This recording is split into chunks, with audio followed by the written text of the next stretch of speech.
बड़ी खबर बता दें आपको, 22 राज्यों में बीजेपी की जन आशीर्वाद यात्रा इस वक्त चल रही है। देश के 212 लोकसभा क्षेत्रों में बीजेपी ये जन आशीर्वाद यात्रा निकाल रही है। केंद्रीय मंत्री भूपेंद्र यादव ने भी जन आशीर्वाद यात्रा की। भूपेंद्र यादव ने 720 किलोमीटर की जन आशीर्वाद यात्रा अब तक की है, जिसमें हरियाणा में 169 किलोमीटर का सफर का कार्यक्रम रहा है। वहीं राजस्थान में 451 किलोमीटर यात्रा करनी है उन्हें। तो हम आपको बता रहे हैं कि भूपेंद्र यादव ने 7 लोकसभा क्षेत्रों में यात्रा की है। भूपेंद्र यादव जनता से सीधे संवाद के लिए ये यात्रा कर रहे हैं। भूपेंद्र यादव ने विपक्ष पर भी इस दौरान निशाना साधा और कहा कि विपक्ष सदन की मर्यादा को तोड़ रहा है।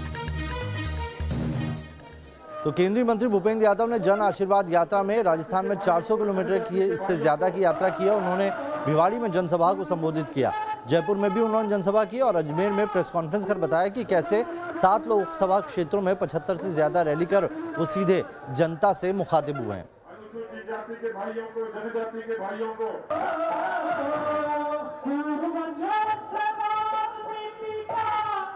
कि जो संसद का सत्र हुआ उसको विपक्ष के द्वारा बाधित किया गया।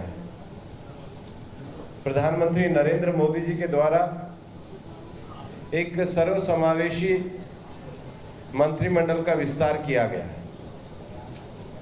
लेकिन प्रधानमंत्री जी को संसद में मंत्रियों का परिचय नहीं कराने दिया और विपक्ष का रवैया इतना दुर्भाग्यपूर्ण था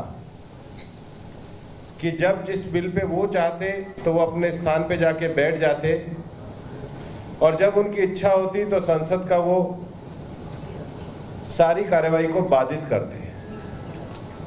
सबसे ज्यादा दुर्भाग्यपूर्ण स्थिति तो तब हुई जब राज्यसभा में सरकार के द्वारा कृषि पे चर्चा कराई जाने लगी तो कांग्रेस के लोग सदन की मेज पर चढ़ गए, सदन के किताबों को उठाकर स्पीकर की टेबल पे फेंका गया,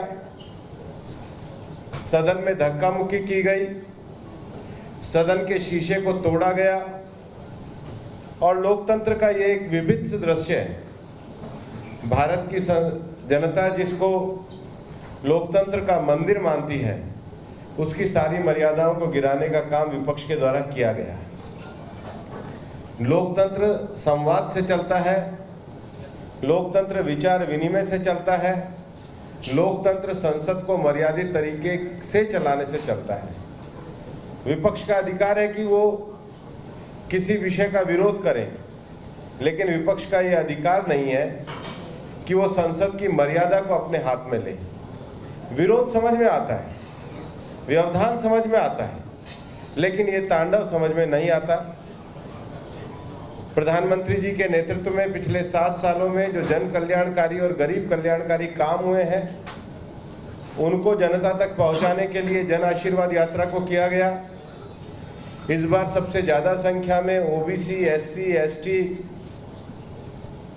और महिलाओं को मंत्रिमंडल में दायित्व दिया गया। उन सब वर्गों को ये संदेश पहुंचाने के लिए जन आशीर्वाद यात्रा की गई। माननीय प्रधानमंत्री जी का जो आत्मनिर्भर भारत की जो संकल्पना है उसको उसके साथ, उसके लिए और उसके हित में जनता के साथ सीधा संवाद करने के लिए ये जन आशीर्वाद यात्रा की गई। सभी कैबिनेट के 39 मंत्रियों ने 16 अगस्त से देश भर में यात्रा करी है। लगभग 212 लोकसभा क्षेत्रों में सरकार के हम सभी मंत्री गए हैं और 20,000 किलोमीटर की ये यात्रा है, जिसमें मैंने 620 किलोमीटर की यात्रा करी है। जिस तरीके से लोग इस यात्रा में उमड़े हैं, कल तक हमें ऐसा लगा कि लगभग 1,21,000 लोग छोटे बड़े सब कार्यक्रमों में मिलाकर राजस्थान में इस यात्रा से जुड़े। 75 से अधिक केवल राजस्थान में सभाएं हुई, 7 बड़ी रैलियां हुई और हरियाणा से लेकर राजस्थान तक 7 लोकसभाएं, हरियाणा की गुड़गांव लोकसभा, महेंद्रगढ़ लोकसभा, राजस्थान की झुंझुनू लोकसभा, अलवर लोकसभा, जयपुर ग्रामीण लोकसभा, जयपुर शहर लोकसभा और अजमेर लोकसभा। एक लोकसभा जो इसका हिस्सा नहीं थी, दिल्ली ग्रामीण, जो दक्षिण दिल्ली है। मैं जब यात्रा के लिए दिल्ली से निकल रहा था तो वहाँ के भी कार्यकर्ता बड़ी संख्या में दिल्ली बॉर्डर के ऊपर, रजोकरी गांव के अंतर्गत कापासेडा बॉर्डर पे बहुत बड़ी संख्या में वहाँ पर आए। यात्रा के पहले चरण में 169 किलोमीटर, यात्रा के दूसरे चरण में 451 किलोमीटर यात्रा रही। मैं 9 वर्ष से तक अजमेर से मेरा गृह जिला होते हुए राज्यसभा के सांसद के रूप में रहा और मैं अभी अपने 10 साल पूरे होने पर अपने संसदीय कोष का एक हिसाब भी देना चाहता हूं। विभिन्न विषयों में शैक्षिक, स्वास्थ्य, पानी, सामुदायिक भवन, तकनीकी शिक्षा, पीने का पानी, विशेष रूप से जिस कॉलेज में मैं पढ़ा, राजकीय महाविद्यालय में, वहाँ ऑडिटोरियम निर्माण, ज्योग्राफी की क्लासेस जैसे अनेक विषयों पे मैंने लगातार अपने इस राशि को व्यय किया।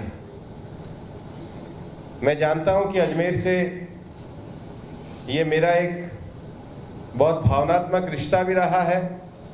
मेरा सौभाग्य रहा है कि पार्टी ने जो कार्यक्रम और रचना इस यात्रा के नाते मेरे लिए तैयार करी, उसका अंतिम पड़ाव अजमेर था।